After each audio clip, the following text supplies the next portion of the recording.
Olá, tudo bem? Eu sou Antônio Tabet e este aqui é o Segunda Chamada, direto de Lisboa, mais precisamente da sala de degustação da Vini Portugal. Quero agradecer a Vini Portugal por ceder o espaço e também a Turnê Viagens ao Ricardo Santana, que organizaram tudo isso aqui, logística toda. Muito obrigado. Hoje, eu e Mara Luque decidimos fazer um Lisboa Connection, ou melhor, um Sobral Connection. Estão conosco aqui o Caio Blinder e o Lucas Mendes. Quero fazer aqui, antes de continuar, quero dizer que eu sou muito fã de vocês, acompanho desde o primeiro programa, desde a época do Paulo Francis, do Nelsinho Mota.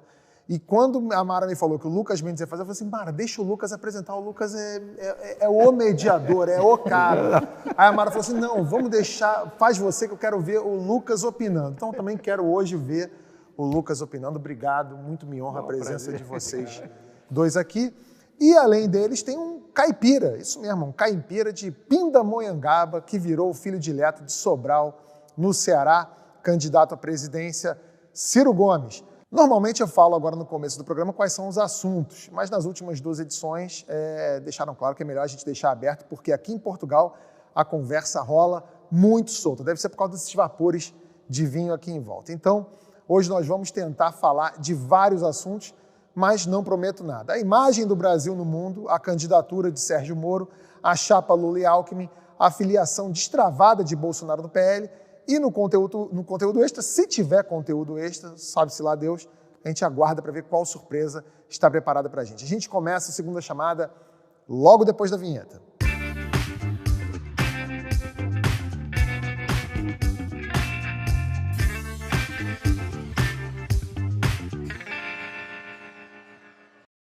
Na semana passada, o ex-primeiro-ministro de Portugal, José Sócrates, e a Marina Silva falaram de como a imagem no Brasil mudou. A imagem do Brasil no mundo está completamente diferente. A gente sabe disso andando na rua aqui, quando você conversa com alguém, as pessoas quase têm pena de você ser brasileiro.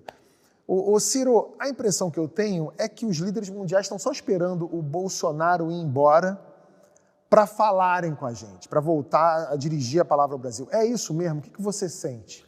Você tem uma questão substantiva e uma questão adjetiva que não é, por ser adjetiva, irrelevante. A questão substantiva é que o Brasil virou um pária internacional nos assuntos que importam.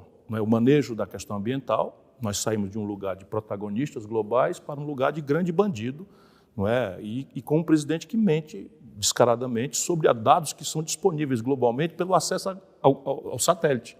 Então é um negócio absolutamente estúpido. Questões substantivas, a economia brasileira está jogando de lado há 10 anos. E significa o quê? A Ford estava lá há 54 anos, foi embora. A Sony estava lá há 60 anos, foi embora.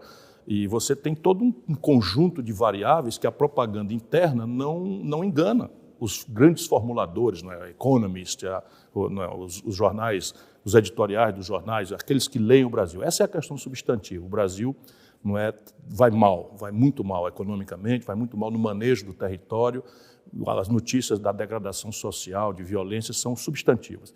E adjetivamente, embora volto a dizer adjetivo aqui, não quer dizer pouco importante, você tem um presidente que é um bandido.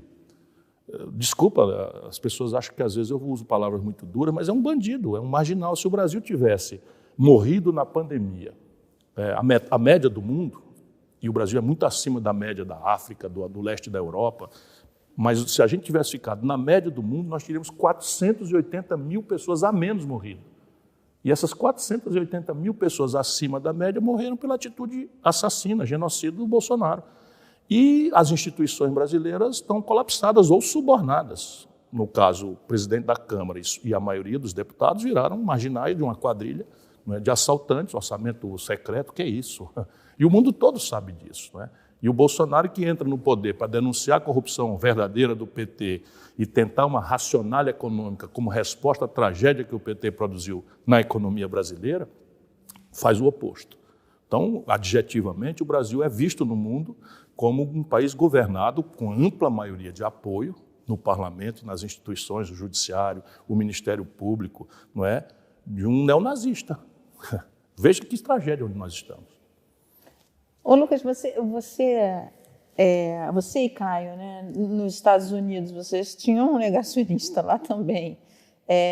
Como é que os americanos enxergam o Brasil? E esse resultado que Ciro falou das mortes, eu acho isso muito impressionante mesmo, assim, o número de mortes. Mas a imagem nossa está suja há muito tempo. Começou a sujar desde o começo do presidente Bolsonaro. Ela entrou na lama e a gente nunca saiu dela, não. A nossa imagem nunca esteve tão ruim. Eu estou lá, nem vou contar o tempo, é mais de 50 anos, como agora. É uma esperança grande, mas os americanos também têm uma outra imagem lá, que é pior no mundo inteiro, tão ruim quanto a do Jair, que é a do Trump. Um Trump que conseguiu 75 milhões de votos, e hoje é uma surpresa que um homem ainda tem esse índice de aprovação. Não tem nada melhor do que o Bolsonaro.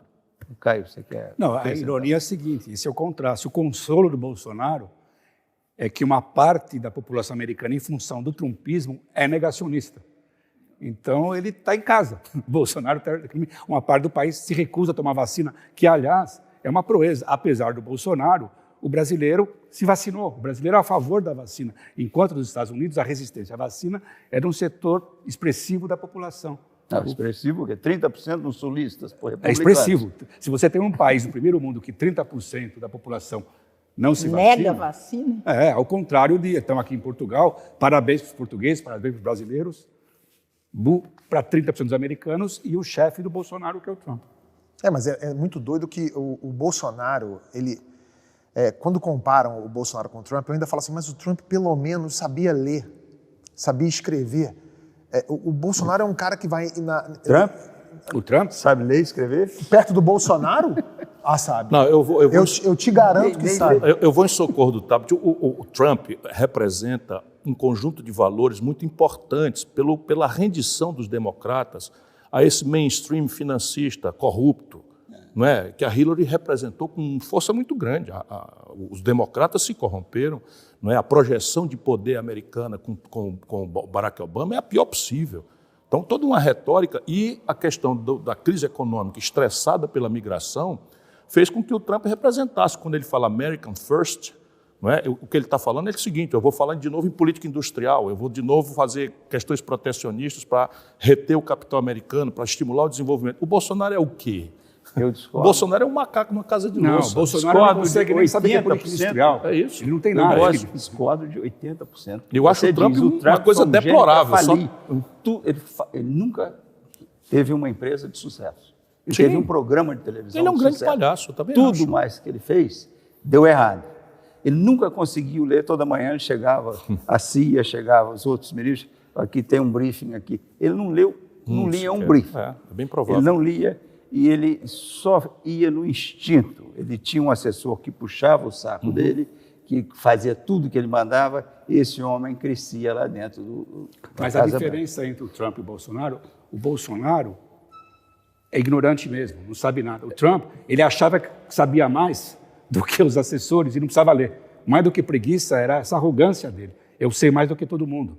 O Bolsonaro é preguiçoso mesmo. Então ele fala, eu vou dar, eu vou delegar. Não acho que seja só preguiça. O Bolsonaro é o cara que vai para a live dele, falando para todo o Brasil, e fala que a vacina pode causar AIDS. Não, é verdade. O Bolsonaro é um canalha. Ele é inimigo da saúde. O Bolsonaro é um canalha sem no... limites. Podemos sair dessa dupla aí e falar de um cara mais interessante? Vamos. Falar de um cara que foi o governador mais popular na história do Brasil, que é esse aqui, é candidato pela 4ª vez à presidência, das 100 melhores escolas, das 100 melhores escolas no Brasil, 50 são no... Quem é que... Ops, 82. 82 são Sorry. 2 no Sobral, olha. Esse cara é candidato pela 4ª vez. Por que você não vota nele? Quem disse que eu não voto nele? Já melhorou. Você não vota nele? Não, eu tenho uma pergunta mais sacana. Não vem com a história aqui em Nova York, você não pode votar em Nova York. Não, eu já caí. Primeiro, pode votar. Pode votar.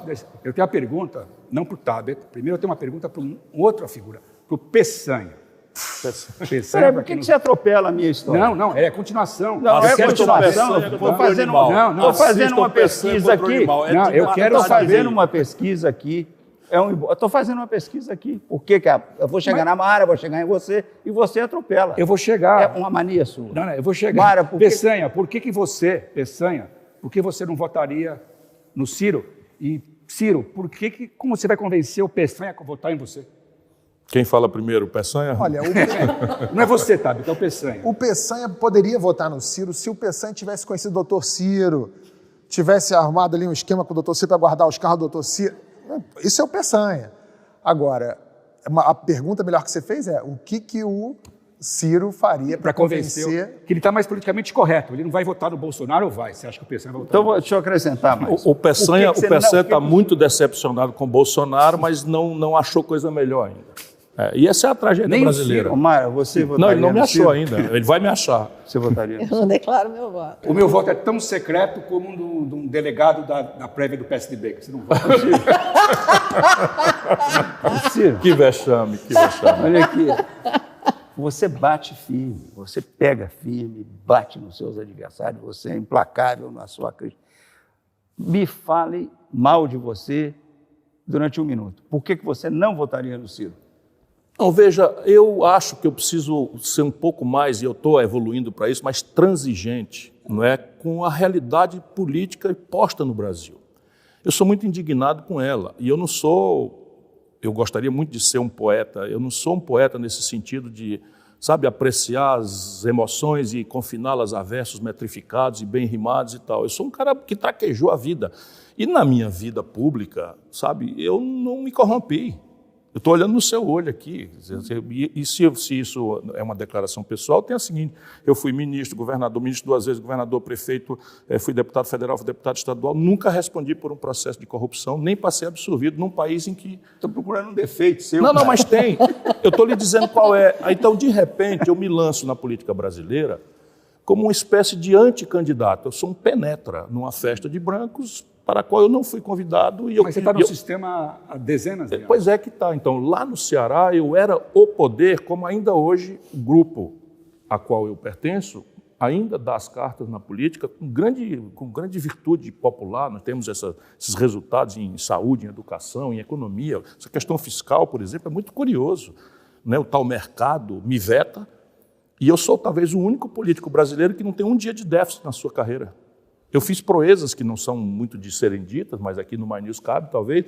Mas assim, eu fui ao mercado e comprei a dívida do Ceará, a dívida imobiliária, com 15 anos de antecedência do vencimento. Fui lá e paguei. Tamanha era a sobra. Mas, Ciro, então, essa é a pergunta do defeito. Lucas, que eu acho que Não, mas veja, Não. o meu defeito acabei de dizer num minuto. Aquele primeiro minuto era esse, o resto foi a tentativa. Então, de repente... A sua intransigência? Não, é a minha intransigência. É a minha intransigência. Porque, veja, se eu topo assinar uma carta aos brasileiros, eu já tinha sido presidente do Brasil. Eu tenho uma pergunta parecida Porque com a do a elite Lucas. inteira sabe que eu sou sério, inteira sabe que eu sou competente. Não estou aqui, senão, apresentando o meu currículo, né? Porque Não, imagina. eu estou pretendendo o cargo, eu estou apresentando o meu currículo, senão parece elogio em boca própria. Mas eles acham o seguinte: eu sou um cara de cintura dura, enfim, e eu fui isto durante muito tempo. Mas a calça não está mais apertada. Não, a Gisele está melhorando muito. Agora, Ciro, a pergunta, uma coisa... O Tabi começou falando da imagem do Brasil. No externo. Agora, a imagem interna. O índice de rejeição dos candidatos é alto. Do Lula, menorzinho. Você está melhor do que menos rejeitado do que o Moro e do que claro que o Bolsonaro. Dos competitivos, eu sou dos menos quatro, rejeitado. Não, então, Mas agora a minha pergunta é a seguinte, então, uma mensagem positiva. Nós estamos aqui, o protagonismo é o Lula vem na Europa, ganha manchete. O Moro Foi bom para o Brasil. Foi bom para o Brasil, para as pessoas, pelo menos terem um contraponto. Não é? Você quase Foi bom pro você Brasil. atropelou minha pergunta. Perdão. Mas era sobre isso. Eu ia te pedir, então, uma mensagem positiva, coisa de campanha negativa e tal. Me fala uma coisa positiva a favor desses 3 candidatos. Uma mensagem sobre o Lula, sobre o Moro e sobre o Bolsonaro. Alguma coisa positiva. Moro e Bolsonaro, meu irmão, não dá. Mas o Moro é campanha Bolsonaro contra a não corrupção, dá. você está contra a O Moro é corrupção. um corrupto. Tenha paciência. Então, você dá um pouco só um minutinho, de pera um passe pouquinho. livre agora. Vamos raciocinar juntos. Eu sei que o establishment, tal sistema, não é, agora quer fazer o Moro à força. Eles não aprendem nada. O Moro é uma filial deplorável do Bolsonaro. Quer dizer, veja bem, um juiz. Nós estamos aqui numa república.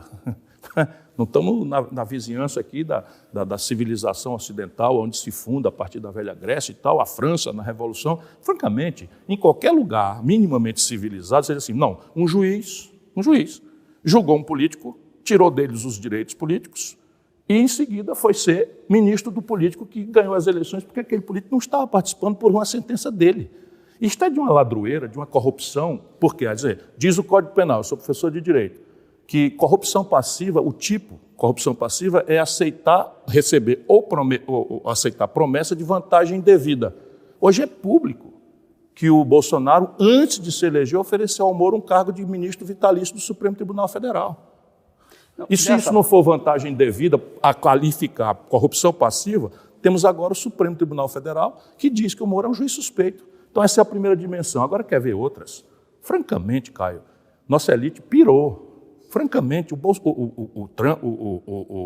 Moro destruiu a construção pesada brasileira, que não se faz. Vocês acompanham a crise de 2008. Você manda prender as pessoas físicas responsáveis, salva as empresas, salva a expertise técnica, salva o portfólio, salva, vamos dizer, a memória e os trabalhos, os empregados. O Moro destruiu a empresa, Odebrecht, e sabe onde é que o Moro trabalhava até ontem? Para a empresa americana contratada para gerir a massa falida da Odebrecht. Tenha santa paciência. Você está com picareta. Pelo teu discurso, você está com mais medo, você está com muito medo do Moro, eleitoralmente agora. Não, com medo, não, você que não, me medo no dele. sentido, medo no sentido de você me eleitoral. Você me pediu para eu elogiá-lo. E eu não consigo. Eu acho o cara... Veja bem. O Lula você consegue elogiar, então. Você elogiou no começo. Eu consigo. Então, quer ver? O Lula pegou o salário mínimo valendo $120 e entregou em $320 a poder de compra. O Lula pegou o crédito como proporção do PIB com 15% e entregou com 57%. Eu te pergunto, e você quer então o eleitorado do Lula? Você não está interessado no eleitorado do Moro? Não, eu quero, sabe, participar de novo. Olha aí, eu sou um cara que só quero ser presidente da República se eu estabelecer uma relação de confiança com a massa popular brasileira. Então eu vou falar a verdade, não me importa a consequência. Como comer medo do Moro? Cara, eu tenho coragem de mamar em onça. Você tem coragem de mamar em onça? Eu era um jovem talentoso, unanimidade nacional, quando fui chamado para ser ministro da Fazenda. Todos os meus conselheiros disseram, sai dessa, o real está fazendo água. Todo mundo vai dizer que você que afundou o real. Eu fui lá e entreguei o Brasil crescendo a 5%, com zero déficit, com o desemprego menor da história. Mas, Ciro, você não acha que a entrada do Moro na corrida eleitoral, ela muda um pouco esse tabuleiro vai ter uma que já estava... Vai ter uma conjuntura. Olha aqui o assunto que nós estamos tratando. Então, veja bem, mas um filme já visto. Vocês não lembram de um fenômeno chamado Luciano Huck? Ele estava nesse mesmo lugar aí. O mesmo sistema, que não quer mais o Lula, porque desconfia que o Lula, com 78 anos, tudo que quer é se vingar, e tem razão, porque o Lula não tem nada, não tem proposta nenhuma, o Lula não tem vontade de nada, o Lula quer se vingar do povo brasileiro. Sabe? Ciro, o que você oferece de novo? Você já foi candidato eu ofereço de novo um projeto com começo, meio e fim, que eu gostaria muito de discutir. Um projeto. E eu quero dizer a vocês o seguinte, olha que coisa trágica para o nosso país. É o único cara que está propondo. Isso é um negócio de cinema, um país está na mais grave e profunda crise da história, uma campanha acelerada, parece que a eleição é depois da manhã, pesquisa para todo lado e um choque de personalidades. O que é o Moro? Eu estou propondo um questionário, Lucas. Que conexão internacional é essa? Você dá uma entrevista na CNN dizendo que o Moro foi manobra de uma conexão internacional, que eu não faço ideia que conexão. Quem está interessado em levar o Moro para a presidência do Brasil? Que conexão internacional? Não, ele é uma conexão do estabelecimento brasileiro, o sistema financeiro. Mas a palavra que você citou, né? Não, mas há uma conexão internacional flagrante. Quem é? Petróleo e grana. Você está sabendo o que está acontecendo com a política de petróleo brasileira? O petróleo comprou o Moro. O petróleo não, a CIA americana, por exemplo, serve ao Moro. O Dallagnol dá uma declaração de que se não fosse a CIA não tinham conseguido prender o Lula. É a única história de um ministro da Justiça do meu país que foi recebido na sede do FBI. Mas, Ciro, isso está quando você fala assim... Depois é o seguinte, o Brasil tem códigos, regras, como o mundo inteiro tem, para a cooperação policial. Pois bem, o Moro fez a Operação Lava Jato com o FBI atuando no Brasil e a NSA atuando no Brasil fora dos canais oficiais. Isso tudo eu tenho um documento, isso tudo vai ser empurrado na testa do Moro. Eu nunca vi. Ah, mas eu tenho todos. O FBI não, entra no Google. Entra no Google. A CIA atuando Não, a favor o Dallagnol do Moro. diz o seguinte, que não seria possível ter feito a Operação Lava Jato se não fosse a cooperação da CIA. Sabe quem é o Dallagnol? Os procurador-chefe da Força Tarefa, que agora também é um político. Onde é que nós vamos parar? Onde é que nós vamos parar se o juiz do futebol, vou bancar o Lula agora, para o povo entender, né? Onde é que se o juiz do futebol entrar com a determinação de que o Flamengo vai ganhar? O que será do Fortaleza, que está em 4º lugar? Se a gente não acreditar que o juiz vai arbitrar a partida de forma equilibrada e isenta. O Moro é um picareta. Não é. Como é que eu estou dizendo não é fato? picareta. É verdade ou não é verdade que o Moro saiu da magistratura para servir ao governo, que ganhou as eleições porque o Lula foi, ou pelo menos pode alegar que foi, subtraído da disputa, e depois o tribunal diz, isso é oficial, que o Lula foi subtraído de forma suspeita. Ô Ciro, a última vez que eu conversei com você, a gente Agora, tava o Lula, qual é a tragédia? É que o Lula faz uma aposta no nacional consumismo.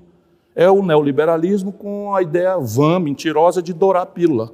O Lula não mudou uma linha das instituições brasileiras. Quando terminou o período do mando do Lula, o Brasil tinha 5 pessoas concentrando a renda dos 100 milhões de brasileiros mais pobres. A única mudança institucional que o Bolsonaro não destruiu foi a tomada de 3 pinos. Mas, Ciro, quando você fala Me desafio com outra. Mas, Ciro, teve uma inclusão no governo Inclusão do PT. aonde? Inclusão grande. aonde? Você teve uma pobreza, classe... tirou. Só um minutinho. Política social compensatória está no ideário do consenso de Washington. Mas, Ciro, Veja bem, a gente separa o Lula, desculpa, Caio, Não, a gente perdão, separa o Lula da Dilma porque é o que ele vai fazer insultando a nossa inteligência. A maior queda, a maior depressão econômica produzida no Brasil, que é essa que nós estamos vivendo, foi produzida pelo Lula. Sabe quanto caiu o PIB brasileiro em 2 anos? 7%. Sabe quando aconteceu isso na nossa longa história, imperial ou republicana? Nunca. Todo mundo que está nos assistindo sabe que dia começou a tragédia do desemprego. O desemprego estava em 4 quando a Dilma assumiu, passou para 11, o Bolsonaro está com 14. Vamos refrasear. Por que uma gente tão generosa, que deu ao campo social-democrata / esquerda, pelo menos retórico, 6 vitórias seguidas, a proporção de 70% vota num boçal como o Bolsonaro? Vamos entender nosso povo. Por rejeição ao Lula. É evidente que foi. A força dominante era prevalente, claramente era o antipetismo, por uma razão circunstancial e outra razão substantiva. A circunstancial qual era? O povo brasileiro foi votar em 2018 no epicentro da pior crise econômica da nossa história, passionalizado seu drama de desemprego de 63 milhões e 700 mil brasileiros estão com o nome no SPC. 6 milhões de empresas estão no Serasa, que é o SPC das empresas Ciro, do Brasil. o drama que eu vejo no que você está falando... 300 mil unidades de comércio fecharam, 38 mil indústrias fecharam no Brasil. Caramba, todo mundo viu isso acontecendo no Brasil. E o povo ainda teve que suportar, para além dessa crise monstruosa, a notícia novelizada em tempo nobre da corrupção generalizada. O Lula não teve o devido processo legal, eu denunciei desde a primeira hora. Mas dizer que o Lula não fez da corrupção a ferramenta central do modelo de poder dele é insultar a inteligência de um cara que estava ali, olhando de perto. Ciro, o drama que eu estou vendo no que você está falando é que você quer falar em projeto, mas o sentimento do brasileiro é o sentimento que são 2 sentimentos. Ou o sentimento anti-Lula ou o sentimento anti-Bolsonaro. Eu não estou conseguindo tincar que você está com uma narrativa que você precisa escolher pedaços de cada candidato para encontrar. Está difícil, porque você quer falar em projeto. Claro que tem que falar em projeto, mas o sentimento do brasileiro é esse, que ele foi de um lado para o outro e pode voltar para o lado do Lula outra vez. Eu não estou. Onde você vai se encaixar? Eu queria emendar essa pergunta do Caio, que é a seguinte: eu entendo você falar que você, dos candidatos que estão na frente, né, entre os 4, 5 primeiros, é o que tem um projeto, isso é claro para mim também. Mas é aquilo que você falou. A gente vive hoje uma eleição, uma pré-eleição, que é um choque de personalidades. Então tem o Bolsonaro do lado, tem o Lula do outro, tem o Moro surgindo agora. E o Ciro. Também personalidade. A última vez que nós estivemos juntos, foi até aquela entrevista na Twitch e tal. E eu falei assim, bom, evidentemente você se aposta como essa terceira via. Não, nem a pau. Só desculpa. Não, a terceira via que eu estou falando não é a primeira, não é a segunda. Isso é uma impostura absoluta. Ok, vamos esquecer a nomenclatura. Tá. Você vem com essa alternativa e você apostava num derretimento ou do Bolsonaro ou no derretimento do Lula, e você certamente, num segundo turno contra o Lula, você ganha votos dos bolsonaristas. Num segundo turno contra o Bolsonaro, você ganha voto do PT. Eu ontem até conversando com a Mara, eu falei assim, a questão é que a eleição é em 2022. Se a eleição fosse em 2023, eu tenho certeza que o segundo turno seria Ciro e Moro. Porque eu acho que... Boa sacada. Eu acho que o PT e o Bolsonaro meio que se alimentam nessa coisa. Muita gente vota no PT para não votar no Bolsonaro e vice-versa. Com o derretimento de um, que é o do Bolsonaro, que está caindo muito, acho que algumas pessoas que votariam ou pretendem votar no Lula podem acabar revendo isso até 2022. Eu tinha para mim, Ciro, que a tua tática, eu posso estar equivocado aqui, mas a tua tática era assim, eu vou dar porrada no Lula, porque com esse derretimento do Bolsonaro aqui, eu vou virar uma alternativa para quem vota no Bolsonaro e não quer mais o PT. Eu acho que a entrada do Moro dá uma bagunçada nesse tabuleiro, porque ele entra, ele vira uma alternativa para bolsonaristas arrependidos, e aí acho que agora você vai começar a bater mais no Bolsonaro. Eu estou equivocado? Ele bateu só no Moro até agora. Não. Peraí, o que eu já disse do Bolsonaro aqui...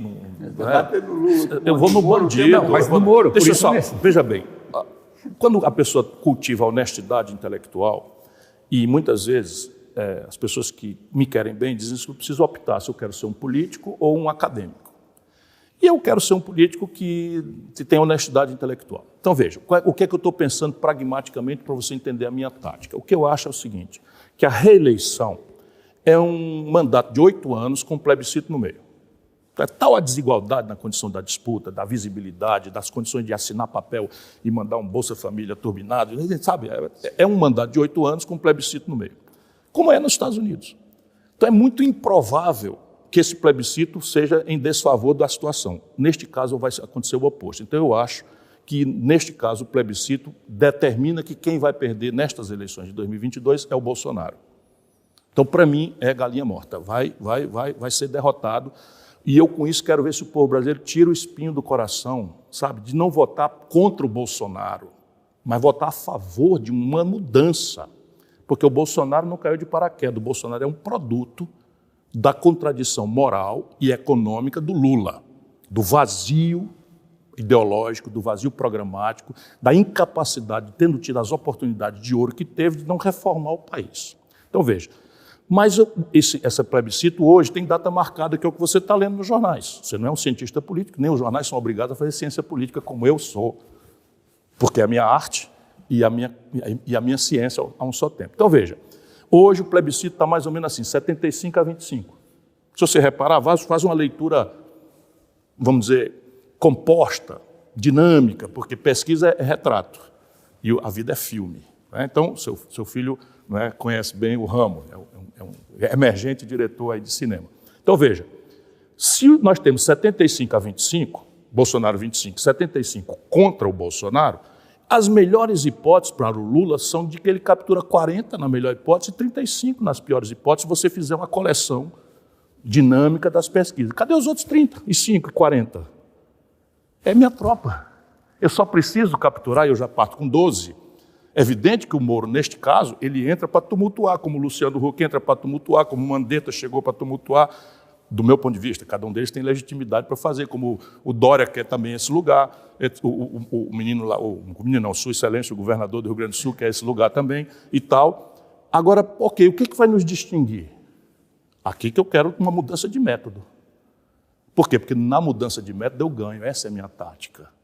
Se a gente for para um choque de personalidade, o que vai ficar para a elite brasileira? O Ciro é um destemperado e pronto. Então, não, o que ele fala tem fundamento, os números que ele diz são coerentes.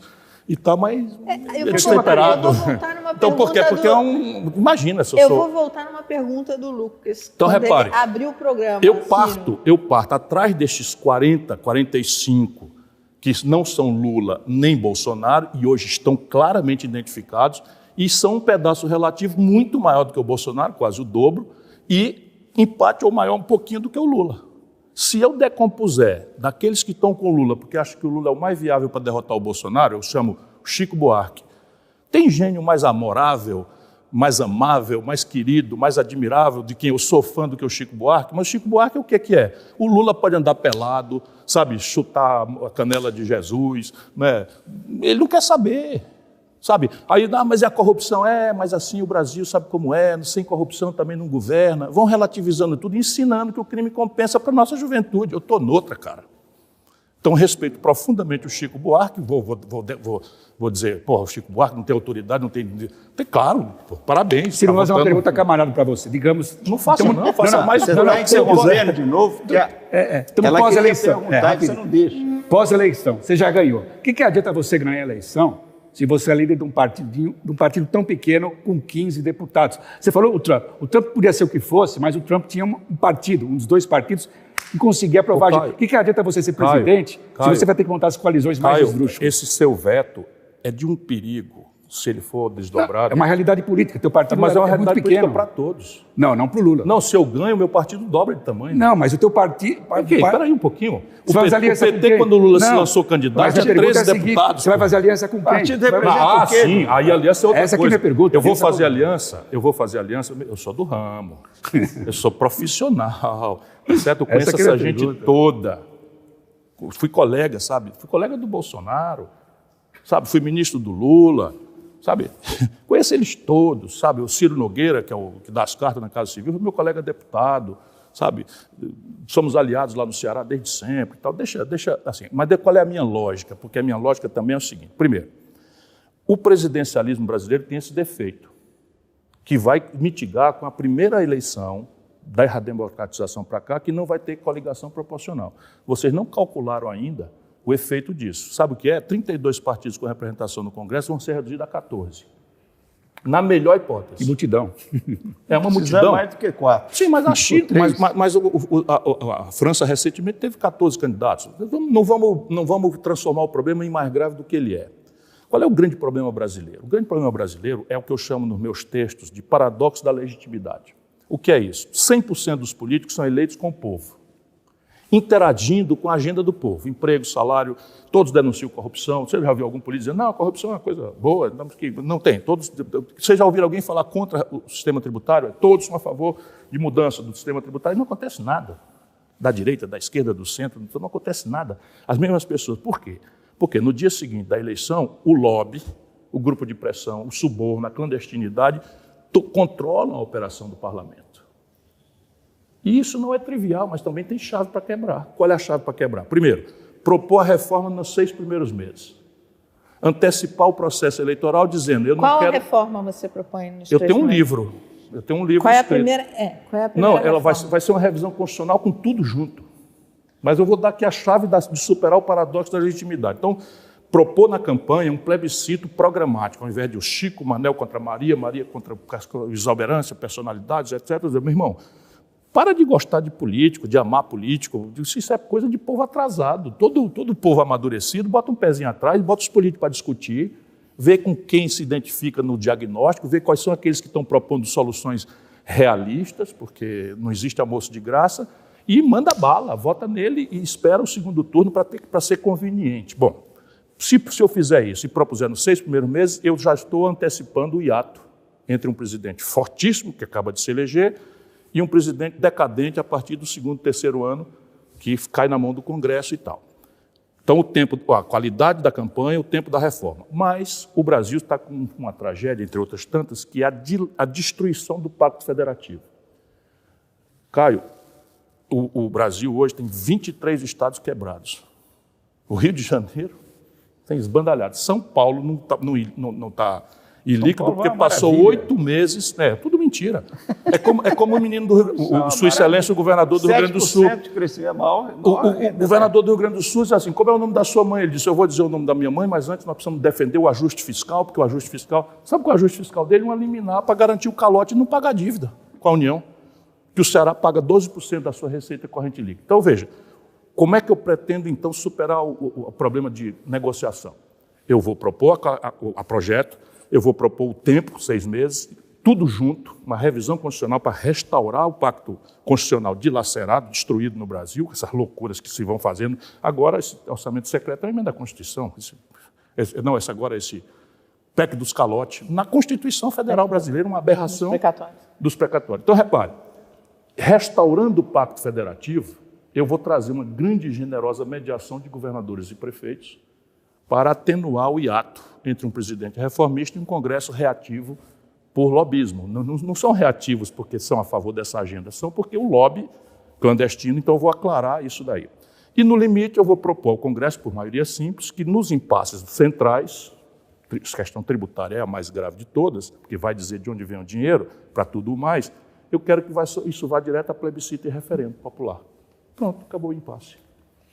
Mara, você queria perguntar uma coisa? Vamos ver se o Caio deixa. Eu vou deixar. Eu dou a palavra para a Mara. Se não, cara, nós caímos nisso daí. Agora, isso Eu acho que vocês estão subestimando. Ciro, Oi. você tem análise de coisas Vou botar, boas, mas você está subestimando a disposição, a frustração, a decepção do brasileiro com a corrupção. Nossa corrupção está num nível... com esse Sim, mas nível quem de é que vai resolver isso? Quem deu Moro. exemplo de vida ou quem Essa faz é a discurso campanha do moralista? Moro. Essa é a Então, campanha Mas, do Moro. rapaz, o Moro não aguenta meia hora de conversa comigo. Moro, vem debater comigo, Vai aguentar. queridíssimo. Vem aqui Cuidado no My que vai News. aguentar. Tudo bem, vai lá toda a CIA, vai ajudar e tal, mas é o seguinte, eu vou Que papo perguntar de para o povo brasileiro... Isso parece teoria da conspiração. Eu vou pedir. Que papo Eles de sempre CIA? usam isso. Não. Eles sempre usam olha isso. olha só. Aí, quando passam 30 anos depois, a Biblioteca do Congresso liberta a desencriptação e você vai lá, como você já pode ter ido, deve ter ido como grande jornalista que é, e vê lá as gravações do Lyndon Johnson dizendo que tem que derrubar o João Goulart, toda a movimentação de um porta-aviões que saiu da Costa Rica e fundiu-se na Baía de Guanabara, pronta, armada até o dente. Está tudo lá, os documentos, eu fui assistir. Mas Ciro, voltando Não, aqui, o drama hoje é diferente. do... O drama hoje é diferente. O drama hoje é diferente. Hoje a guerra híbrida é outra conversa. Mas, Inclusive, Ciro, essa aqui... esquerdinha burra que o Lula representa, pouco lida, pouco reflexiva, que aceitou o neoliberalismo com casca e tudo, assina carta aos brasileiros e não conhece nada. Sabe o que eles fazem? A guerra híbrida hoje é muito mais sofisticada. Eu pego um povo que, se eu propuser para eles um modelo de desenvolvimento em que o governo se anuncia responsável por promover o emprego, o salário, a aposentadoria, a qualificação da saúde, a educação, e diz de onde é que vem o dinheiro que vai cobrar dos mais ricos, etc, etc. Esse povo votando a favor disso, nós temos 80% dos votos. Não acredito. Agora pergunta para eles aborto, pergunta para eles sexualização de criança, que é onde essa burrice que se vende como esquerda, que é a esquerda do Partido Democrata. Está aí o Biden se desmoralizou em 6 meses. Por quê? Porque não tem conteúdo. Um equívoco, outro equívoco, cuidado que você está errando. Ele não está desmoralizado, não? Não, ele está, não só isso, como não, está com 30% de aprovação, 40%, e o plano dele está dando certo. Você está lendo, é porque tem, das 10 estações, por exemplo, de rede a cabo, 9 são de extrema-direita. 9 são de desinformação. Olha, se isso fosse verdade, a gente tinha que desistir da luta política, porque no Brasil são 5 emissoras, 5 pertencentes a 5 famílias que jantam. Jantam e combinam. Ainda bem que todos defendem a mesma ideia. Olha aqui. Olha só. Todos defendem a mesma ideia. Tu acha que eu digo isso aqui na rede comercial brasileira? Não há a menor chance. Daqui a 3 meses você vai ler. O plano do Biden começou a dar certo. Sim, eu aposto que isto é o que tem que ser feito. Aí quando você diz o plano do Biden é o que tem que dar certo, o que eu estou defendendo para o Brasil. É o que você está falando, o plano do Biden que você está falando faz inclui décadas. o projeto de infraestrutura. Uma coisa é você recuperar a ideia do Estado promover a superação da depressão econômica por um keynesianismo modernizado, uma aposta em ciência e tecnologia, em educação, uma aposta em infraestrutura. Olha só, deixa eu fazer uma pergunta, eu preciso fazer uma pergunta. Faz a sua pergunta. Só esclarecer, o projeto dele, a segunda parte, que é a grande, que é o projeto social, que é a rede social, é um vexame que um país como os Estados Unidos não tenha educação, não tenha pobre, tenha a quantidade de pobre que tem. A primeira parte é a de reconstrução física, estrada, ponte, metrô. Um país que já tem todas as estradas, todas as pontes, todos os metrôs. Quebrado, tá tudo Eu sei, mas isso é Keynes. O Keynes dizia que em tempo de depressão econômica, o governo devia pagar para o povo cavar um buraco e depois pagar para o povo tapar esse buraco. Isso é o New Deal. Não, mas isso é o nacional desenvolvimentismo brasileiro. Mas a pegada do Biden é refazer a infraestrutura com a pegada verde. Não é cavar o buraco e tapar. Não é cavar o buraco e tapar. Não é cavar e tapar o buraco. Isso é uma metáfora do Keynes. Não, mas eu sei. Não, o país está envenenado, o mundo está envenenado, ele está querendo dizer, vamos desenvenenar. E quem tem mais oportunidade no planeta Terra de fazer isso com extrema visibilidade Brasil. E grande exemplaridade civilizatória do que nós brasileiros? Mas vocês não têm nem Deixa dinheiro. eu fazer uma pergunta. Não tem dinheiro. Grana, não tem nem dinheiro. Tu sabe quanto custa 1,5% da Selic que aumentou o mês passado? Olha aqui, brasileiro.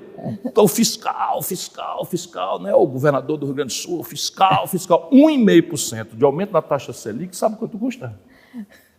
70 bilhões de reais. No caixa do Tesouro, de onde sai o dinheiro para pagar a saúde, a educação. Ô, Ciro, se eu não deixar a Mara fazer pergunta, eu vou também já ficar mal. está Muita testosterona demais. Eu quero fazer uma pergunta. Se a mulher falar, só tem macho nessa mesa? É isso. Só uma. Quero voltar à história do Lucas, que eu acho que é muito importante isso.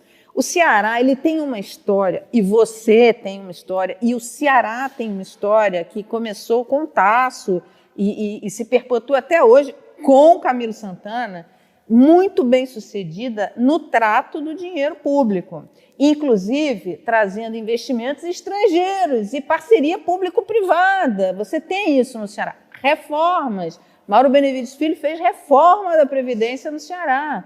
Colocou funcionário público para contribuir, coisas que o governo federal demorou muito tempo para fazer.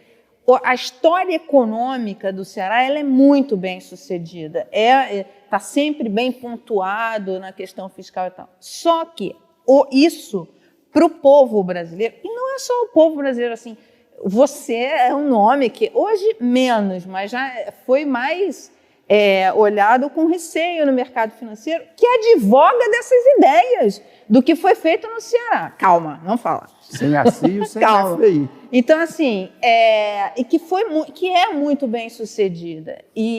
Só que isso, o povo brasileiro não percebe isso, não tem, e em todas as camadas. O discurso anticorrupção, e eu concordo, o Moro, no discurso dele, ele bateu, que é legítimo na estratégia dele, o discurso dele é todo em cima de anticorrupção. A questão econômica ele não entra. Ele foi lá e buscou o Pastore, que é um nome muito respeitado, da mesma forma que foi buscar alguém para colocar ali, para falar, olha, eu tenho um economista. Foi o que ele fez. Vai convidar o Ciro. Mas no discurso dele ele não tem uma proposta econômica. Eu tenho meu Paulo Guedes, eu tenho meu posto pirâmide. Ele não tem uma proposta econômica, ele não sabe. Não tem. E agora, o Moro não tem. Ele não tem nenhuma. Não tem nenhuma proposta econômica. Não sabe nada E de educação, Mas a proposta dele é muito boa, de saúde, mais ou menos, de infraestrutura e tal, ciência e tecnologia. Que isso? Mas o combate à corrupção fala ao coração do brasileiro. Fala.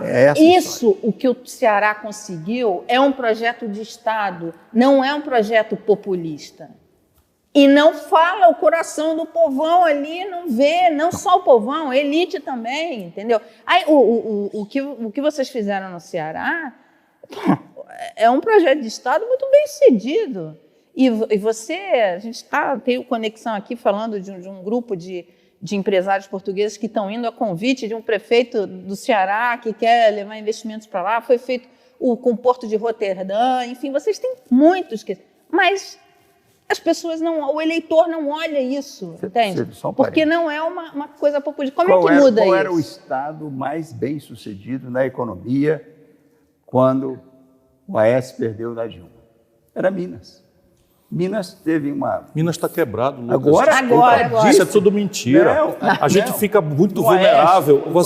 Os contratos que o Aécio fez com a grande mídia brasileira e tal, não sei o quê, não guarda coerência nenhuma com a vida real. Minas está quebrado. Mas o que ele está falando é o seguinte... Tu acha que não foi o Aécio que quebrou, foi o Aécio. O Anastasia consertou aquele estado. Não foi nem o Aécio. Foi a esperteza, o gênio, a Anastasia gênio. Belo do cara. Foi um belo do cara. E ele botou Minas em ordem. O que a gente está querendo chegar é o ponto. Isso não reverbera no eleitor. Como é que faz para o eleitor enxergar isso? Tem muita sabedoria no seu encaminhamento, e assim eu preciso, senão eu vou desistir. Então, e eu não desisto jamais. Eu sou brasileiro. Isso eu estou brincando, eu desisto jamais. Deixa eu dizer aqui uma coisa. Sabe quantas eleições eu perdi no Ceará? Graças à generosidade do povo. Que conhece os meus defeitos, nunca nenhuma, nem as presidenciais. Fernando Henrique, na reeleição, ganhei dele. O São Lula, ganhei dele.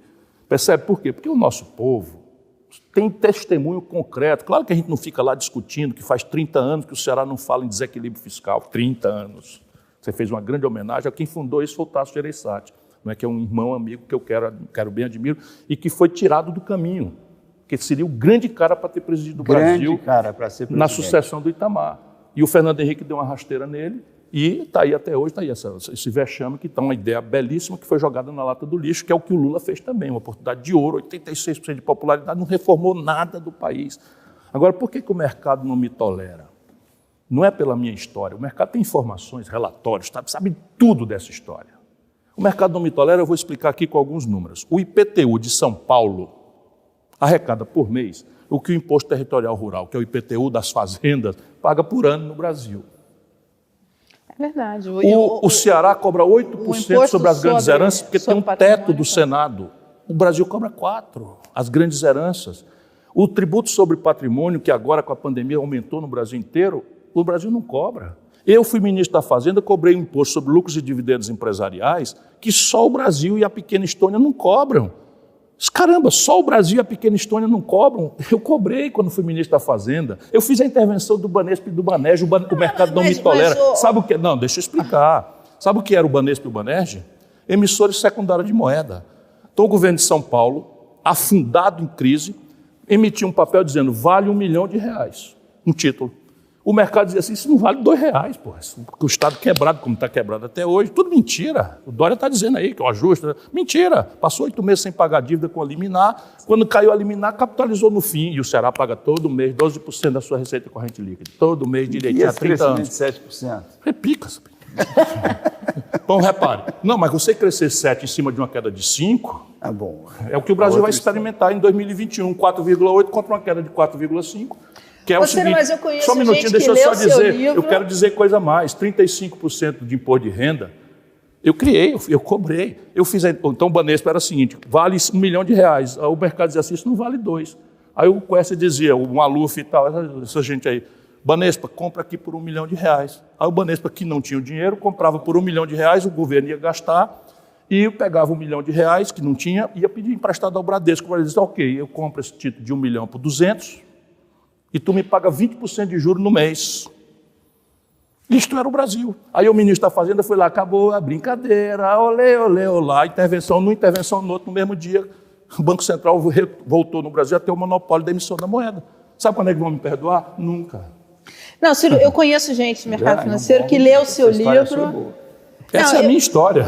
Essa é a minha história. Eu conheço gente no mercado financeiro que leu o seu livro e gosta do que está escrito lá, das ideias, das propostas que tem lá. Então, essa coisa assim de... E o mercado financeiro, você tem gente ali que não gosta do Moro. Que tem motociclista problema de aplicativo. sério com o Moro ali. O motociclista de aplicativo paga 4% do valor da moto por ano para trabalhar com a caixote de aplicativo nas costas. O dono de jatinho não paga imposto no Brasil. O dono de iate, o dono de lancha não paga imposto. É o maior paraíso fiscal de rico do planeta Terra. Percebe? A informação cambial é o seguinte, a política cambial, todo mundo debate, para que eu quero bem, respeito nos jornais, pedindo, Folha, deixa eu publicar um artigo e tal. Tá bom, uma vez por ano pode até ser. Então entra lá um artigo. Desculpa, é isso. Tá vendo? Porque meu defeito. Cara, o cara deixar eu publicar, já, provavelmente eu estou dizendo isso aqui, já não vão deixar eu publicar. Percebe? Mas é o seguinte, espera um pouquinho. Como é que se explica que um país como o Brasil tenha 254 bilhões de dólares de brasileiros declarados no Banco Central offshore? Em que entre esses brasileiros está o ministro da Fazenda. O ministro da Fazenda é a autoridade encarregada de vigiar a taxa de câmbio e de cobrar imposto. O dele está protegido da política dele lá fora. Mas é o Bolsonaro? Não, o Lula. Lula, o Meirelles também. Em favor do Lula e do Meirelles é que o Meirelles ganhou essa grana fora. E não trouxe para o Brasil, deixou lá fora, mas devia, por ética, sei lá. Você imagina o Ciro Gomes com R$1 milhão ou 500 mil reais hospedado fora. O Ciro, Isso é um país saqueado. A gente está falando aqui desse cenário pré-eleição e, recentemente, algumas notícias meio que tomaram conta do imaginário popular em relação ao que vem para 2022, que foi o Alckmin podendo ser vice do Lula, o PSDB conseguiu a proeza, né? O sensacionalista até brincou, falou assim, o PSDB vai fazer uma convenção para escolher quem vai perder a eleição. Eles conseguiram perder a prévia para ele mesmo, né? A prévia que não aconteceu por conta de 1000 coisas. Você já pensa em algum nome para ser seu vice? Você tem ideia de quando você vai decidir isso? E isso pode ser um fator interessante nas eleições? O que você pensa? Certamente no Brasil é importante que a gente dê uma olhada no vice, não é? E eu estou pensando nisso, mas eu sou aquele pobre que não pode ser arrogante. Então, como eu sou um penetra na festa, eu tenho que toda semana reanimar minha militância, porque toda semana me desistem, toda semana me inviabilizam. Então, se alguém tem 3 pontos, é muito bom. Mas você também meio que se desistiu agora com a história do PDT. Não, você falou... ao contrário, foi um ato de luta. Um ato de luta, não foi de desistência. Tá. É o seguinte, como é isso? Eu sou oposição a esse negócio aí e o meu partido vai votar a favor do negócio. Vou elogiar o Ciro. Pois é assim que eu vou manejar o Congresso. Vem cá. Você está falando num cenário, eu quero saber do outro cenário. Não, mas eu volto. O que nós volto. estamos fazendo nesse cenário? Não, mas a questão básica é a seguinte. Tá ótimo esse cenário. Lindo, pois é. É lindo, o que nós estamos fazendo? Eu só queria lembrar isso aí.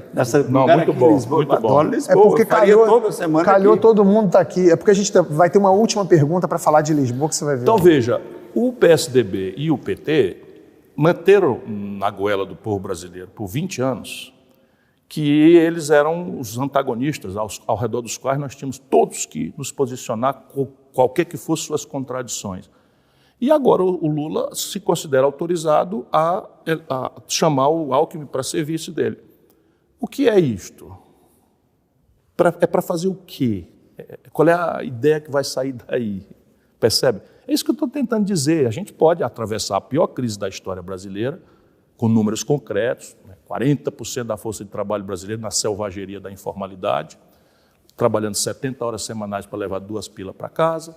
Podemos, enfim, fazer de conta que nada disso está acontecendo e escolher entre o Chico, o Mané e a Maria. Ô, Ciro, e a crise estará do mesmo tamanho e eu quero ver.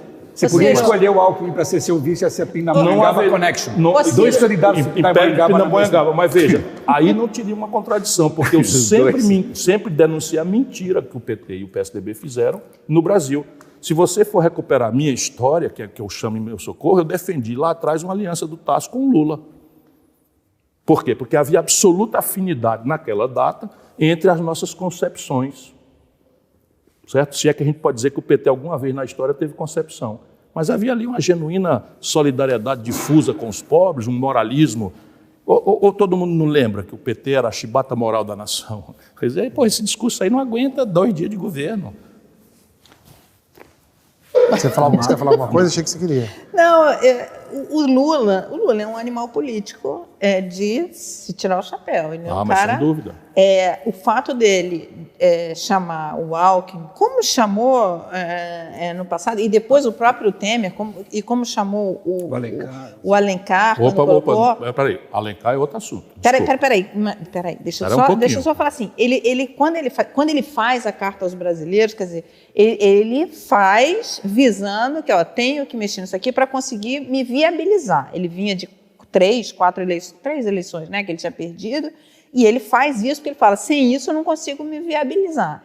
Então, a pergunta, na verdade, para você porque existe esse eleitorado, olha só, a gente concorda aqui, todo mundo concorda, conhece a sua história e sabe que você é um candidato, é o mais preparado hoje que você tem em história, inclusive, para mostrar. No livro tem lá, você fala de coisas, mas você tem uma história, um passado, inclusive de relacionamento com outros partidos e conseguir viabilizar. O Ceará é uma grande história e tal.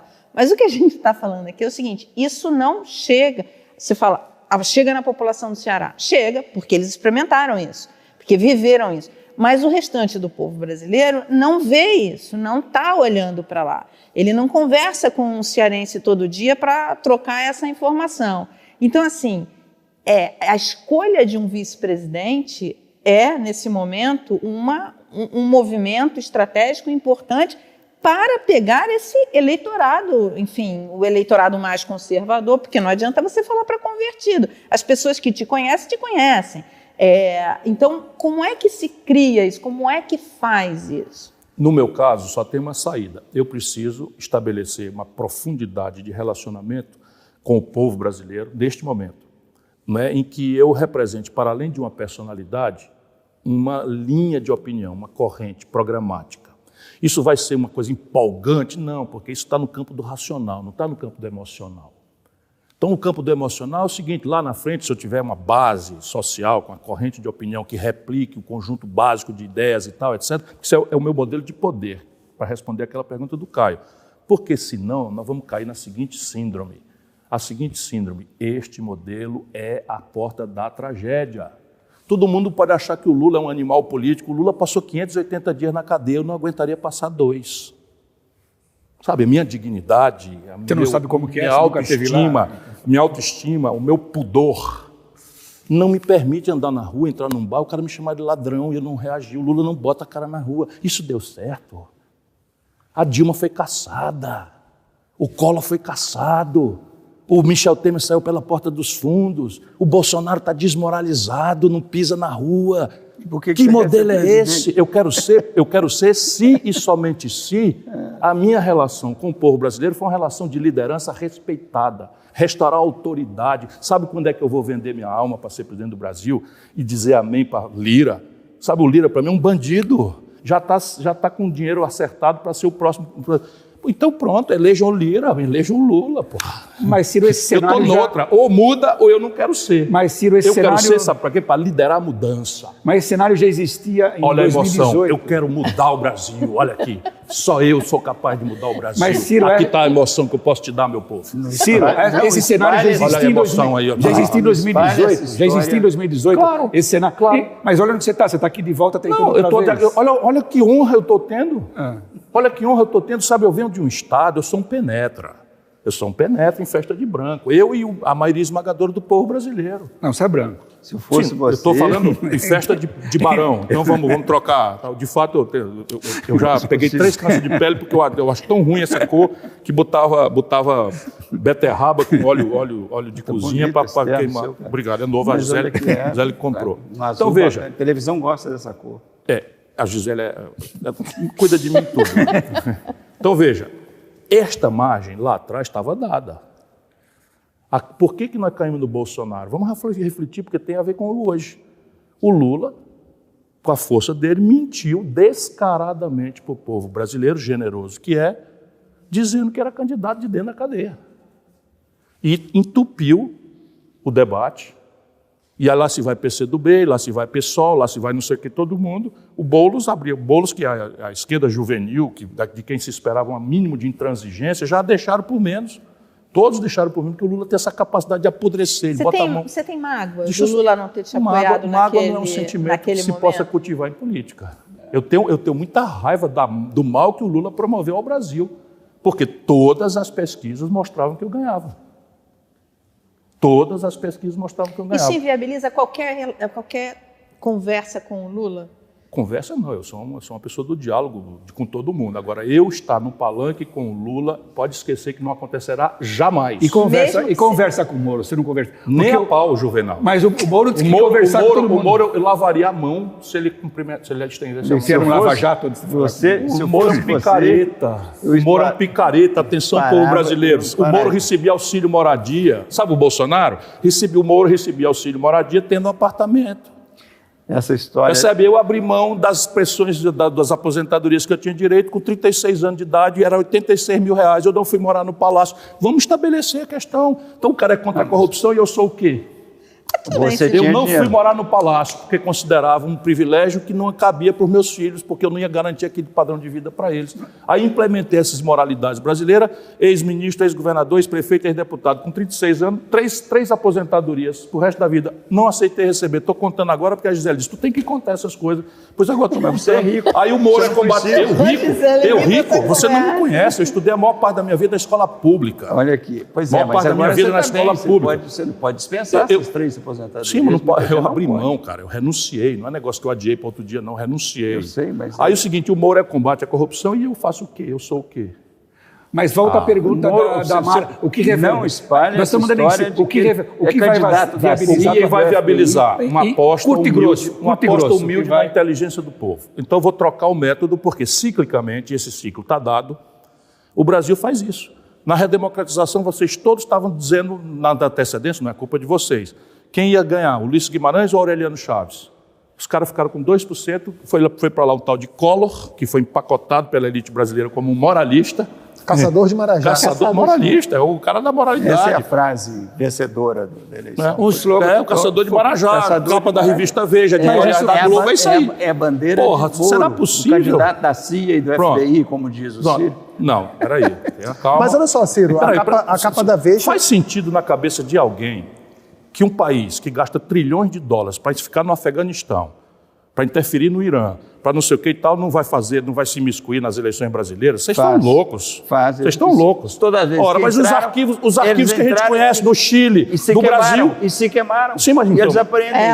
Mas eles aprendem o seguinte, eles não vão mandar mais instrutores ensinar tortura, como fizeram no Chile. Ok, eu até compreendo que os tempos mudaram, embora Guantánamo esteja lá aberto. Eles têm empresas para fazer esse trabalho de corrupção. Eu não estou dizendo... Claro. Não é o governo, não é a CIA. Olha aqui, a propósito de Sérgio Moro, a propósito de Sérgio Moro, a Petrobras pagou mais de 5 bilhões de dólares a acionistas norte-americanos. Um juiz de Nova York determinou interferência e o Barack Obama espionava a Dilma. Isso tudo é oficial, Lucas Mendes. Isso tudo é oficial. Agora, minha política para o petróleo. Entregou a Petrobras, eu tomo de volta. Simples assim. E a política para a Petrobras? Porque então, veja, um dos pontos vamos lá. É a substituição de combustíveis fósseis, por exemplo. Sim, então a política para a Petrobras são duas. Eu vou usar aqui a política são duas. Então, repare, o contemporâneo. É criminoso você cobrar, através de um monopólio de fato que a Petrobras tem, preços dolarizados por combustível brasileiro.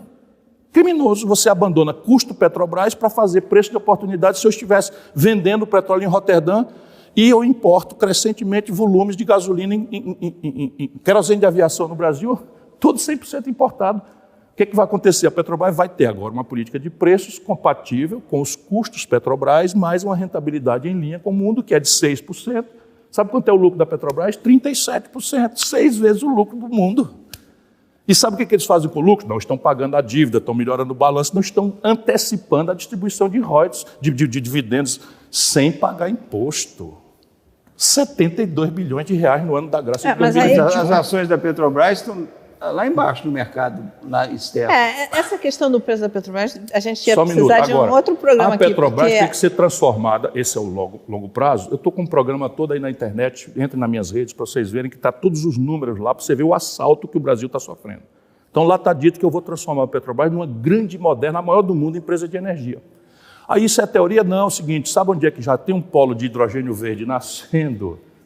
No Ceará. Pujante, poderoso, do Ceará, no Porto do Pecém. Percebe? Porque nós já estamos nessa aposta. Quando a gente entrou no poder no Ceará, o Ceará era 100% importador de energia, hidrogênio líquido. Olha o contrato, nós acertamos com australianos, franceses, ingleses, um contrato take or pay, compra antecipada. Vamos pegar a água usada do esgoto de Fortaleza, vamos quebrar um processo chamado eletrólise, a molécula da água, que é hidrogênio e oxigênio, com energia eólica que já está lá, e esse hidrogênio vai ser envasado, comprimido, e vai direto para a Europa, saindo do nosso porto, do Pecém, que é o mais eficiente do Brasil. A propósito, gastamos 1 bilhão e 800 milhões pelo porto, e um investimento que já está operando lá, que fez do Ceará o único estado que exporta semi-elaborado do Brasil. Estava vendo hoje a pauta de exportação do Brasil para Portugal. Petróleo, milho, soja.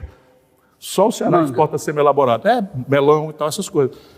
Essa gente ferrou o Brasil. Você acha que o Lula não tem nada a ver com isso? O Brasil tinha 30% do PIB industrial. 30% do PIB industrial, hoje é 9%. Como? Fazendo populismo cambial. Durante o período do Lula, era mais barato você sair de São Paulo para Miami do que ir para Fortaleza. Ô Ciro, a gente já passou... Quebra o país. A gente já passou de 1 hora de programa, que é o tempo que a gente tem. Eu vou terminar aqui fazendo uma pergunta que vai ser uma levantada de bola bonita para você, vou favorecer aqui o candidato, e eu vou falar aqui com a autoridade entre os 4 aqui, que eu sou o único que mora no Brasil, né? Porque o Lucas e o Caio já estão lá em Nova York há muitos anos, a Mara tem dia que ela está morando em Portugal, tem dia que ela mora no Chile, tem dia que ela mora na Costa Rica, o brasileiro sou eu, né? Ela é agente da CIA. Ela é. Ela é a verdadeira agente da CIA. Certeza. E falando em agente da CIA, a gente está aqui em Lisboa, e eu tenho muitos amigos aqui, já dei entrevistas em alguns canais de televisão daqui, e as pessoas falam muito do Brasil, estão muito assustadas hoje em dia com o Brasil. Eu tenho amigos comediantes que falam assim, mas como é que está lá no Brasil? A ditadura está pegando pesado? E você fala assim, não, calma, não chegamos lá ainda. E também tem aquela visão romântica do Brasil, país tropical dos anos 80, e fala assim, mas as praias, mas os caras acham que você não trabalha. Anos 80 né? ou anos 50? Não, dos anos 80, meados dos anos 80, que não era, já não era... Tinha um bom rock brasileiro nos anos 80. Era um bom rock brasileiro nos anos 80, ali na praia, você podia ir. E aí, você vai muito à praia? E eu respondo assim, claro que eu não vou à praia no Brasil, pô. Para ir para a praia não tem transporte público para eu ir de qualidade, para eu ir de carro não tem onde parar, você vai para a praia, você pode pegar uma hepatite, você tem que ficar em estado de alerta o tempo todo para ver se não vão te roubar, furtar alguma coisa. E a gente chega num país como Portugal, você passa uma semaninha boa de detox, que é o detox do tipo, nossa, eu posso pisar na faixa de pedestre aqui que o carro vai parar para eu atravessar. Eu posso deixar o meu telefone, que ir ao banheiro e voltar, que ele vai continuar ali naquele lugar. Nós estávamos saindo do restaurante e o Tabet assim, Tabet, relaxa, aqui a gente pode andar com o celular, exatamente, assim, não tem problema. Tem a direção defensiva, tem a caminhada defensiva. Exatamente, eu fui numa peça de teatro experiência, com o César Mourão, que é comediante daqui, terminou a peça meia-noite, a gente foi caminhando pelo centro do Porto até um restaurante, e ele falou, mas como é que é essa relação com a violência? Para você ter uma ideia, a gente está falando de agente da CIA, eu falei assim, eu sou o Jason Bourne aqui, porque a gente está caminhando aqui e eu sei que 10 metros atrás da gente tem um cara. Ele não tem, ele virou e tinha um cara, porque o Rio de Janeiro te faz viver esse estado de alerta o tempo todo. E eu entendo também que a solução para isso a longo prazo é a educação, que é isso que o Lucas falou, da Mara falou, a educação é um expertise seu, mas a gente também tem uma realidade que a educação a longo prazo não vai resolver. A minha levantada para você é a seguinte, Ciro, tem solução? Porque às vezes eu acho que não tem solução. Tem solução? Tem solução, tanto que eu quero ser presidente, mesmo.